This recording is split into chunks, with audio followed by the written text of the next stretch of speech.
Raspberry एक बहुत ही महत्वपूर्ण क्रॉप बनता जा रहा है। गए सालों में इसकी डिमांड भी तेजी से बढ़ती जा रही है। इसके दो मुख्य कारण हैं। पहला कि ये सेहत के लिए बहुत फायदेमंद होता है और दूसरा इसे एक्सोटिक भी माना जाता है, जिसकी वजह से इसकी डिमांड जो है वो बढ़ती जा रही है। तो आगे इस वीडियो में जानते हैं कि रास्पबेरी की खेती के लिए हमें क्या क्या ध्यान में रखना चाहिए ताकि अच्छी फसल हो। लेकिन उससे भी पहले आपको बता दें कि अगर आप डिटेल में जानना चाहते हैं या फिर सीखना चाहते हैं कि 1 एकड़ जमीन पे 1 लाख रुपए कैसे कमाए जा सकते हैं, तो फ्रीडम ऐप को डाउनलोड कर हमारे डिटेल्ड कोर्स को सब्सक्राइब जरूर करें, जहां आपको सारी जानकारी विस्तार में मिल जाएगी। पर अभी के लिए चलिए वीडियो की तरफ वापस आते हैं। रास्पबेरी फार्मिंग का प्रोसेस भी कुछ सिमिलर ही होता है और कुछ स्पेसिफिक स्टेप्स फॉलो करने पड़ते हैं। साइट सिलेक्शन और प्रिपरेशन, इसकी बात करते हैं। क्लाइमेट, रास्पबेरीज ठंडे क्लाइमेट में ग्रो करते हैं, लेकिन कुछ वैरायटीज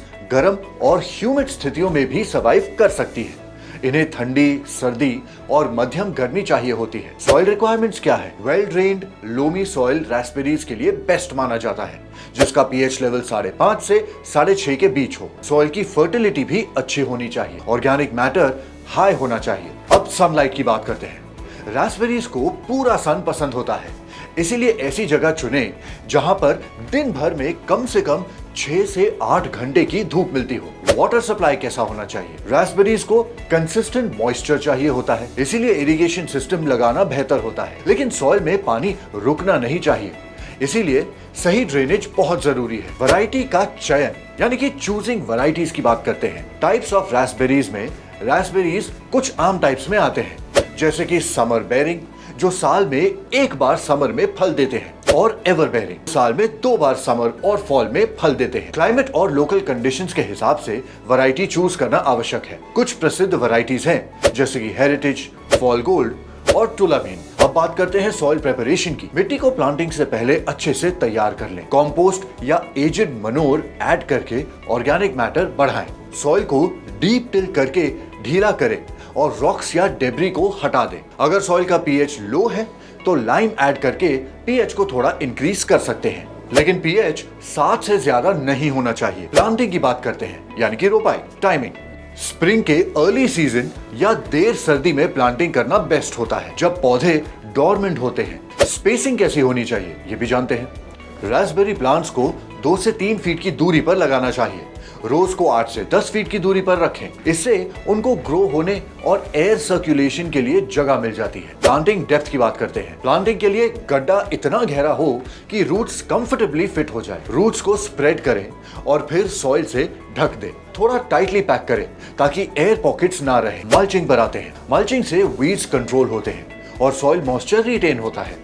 ऑर्गेनिक मल्च जैसे स्ट्रॉ, हे या फिर वुड चिप्स का उपयोग कर सकते हैं। 2 से 3 इंच का मल्च लेयर प्लांट के बेस के आसपास डालें, लेकिन केन से थोड़ा दूर रखें ताकि बीमारियां ना हो। वाटरिंग पर आते हैं, यानी कि पानी देना। रास्पबेरीज को लगातार पानी चाहिए होता है, खास तौर से सूखे पीरियड्स में। हर हफ्ते 1 से 1.5 इंचेस पानी देना आइडियल होता है। ड्रिप इरिगेशन या सोकर होसेस इस्तेमाल करें ताकि पानी सीधा रूट्स तक पहुंचे और फॉलिएज ड्राई रहे। इससे डिजीजेस का रिस्क कम हो जाता है। फर्टिलाइजिंग यानी कि खाद देना, इसकी बात करते हैं। रास्पबेरीज को नाइट्रोजन रिच फर्टिलाइजर्स चाहिए होते हैं। स्प्रिंग के शुरुआत में बैलेंस फर्टिलाइजर जैसे कि 10x10x10 इस्तेमाल करें। अर्ली समर में एक और लाइट फर्टिलाइजर एप्लीकेशन दे सकते हैं। ओवर फर्टिलाइजिंग अवॉइड करें, क्योंकि इससे एक्सेसिव फॉलिएज ग्रोथ होता है, बेरीज कम लगती हैं। प्रूनिंग यानी कि काटछांट, प्रूनिंग से पौधे को आकार मिलता है और स्वस्थ ग्रोथ होती है। समर बेरिंग वैरायटीज के लिए साल के अंत में पुराने केन्स को काट दे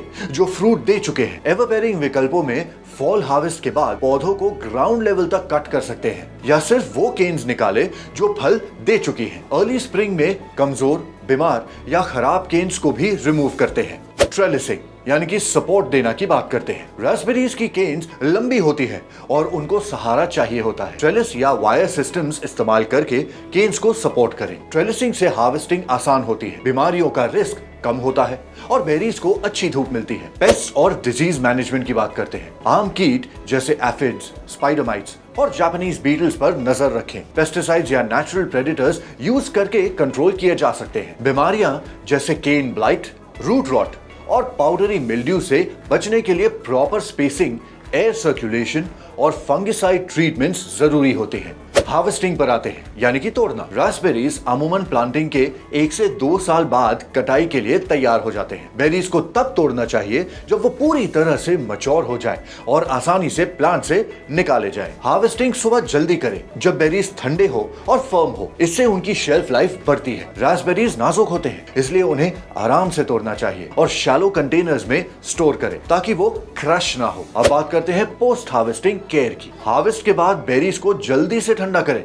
इन्हें रेफ्रिजरेटर में स्टोर करें जहां पर ये कुछ दिनों तक फ्रेश रहेंगे। रास्पबेरीज को फ्रीज करके लंबे समय के लिए स्टोर भी किया जा सकता है। अब आते हैं मेंटेनेंस और रिन्यूअल पर। हार्वेस्ट के बाद भी लगातार वाटरिंग और केयर कंटिन्यू रखें। मल्च को रिन्यू करें, वीड्स को निकाल दें और मिट्टी को फर्टिलाइज करते रहें। हर 8 से 10 साल के बाद प्लांटेशन को रिन्यू करने के लिए नए केन्स ग्रो करें या नए पौधे लगाएं ताकि उत्पादन सही रहे। ये स्टेप्स फॉलो करके रास्पबेरी फार्मर्स अपने क्रॉप्स को स्वस्थ और प्रोडक्टिव बना सकते हैं और हर मौसम में अच्छी ईल्ड हासिल कर सकते हैं। अगर आपके मन में रास्पबेरी फार्मिंग को लेके कोई भी थॉट्स हैं या इस टॉपिक पर कोई सवाल आप पूछना चाहें तो हमें कमेंट सेक्शन में जरूर पूछिए। और हमेशा की तरह अब अगले वीडियो तक अलविदा लेते हुए कहता हूं हैप्पी फार्मिंग।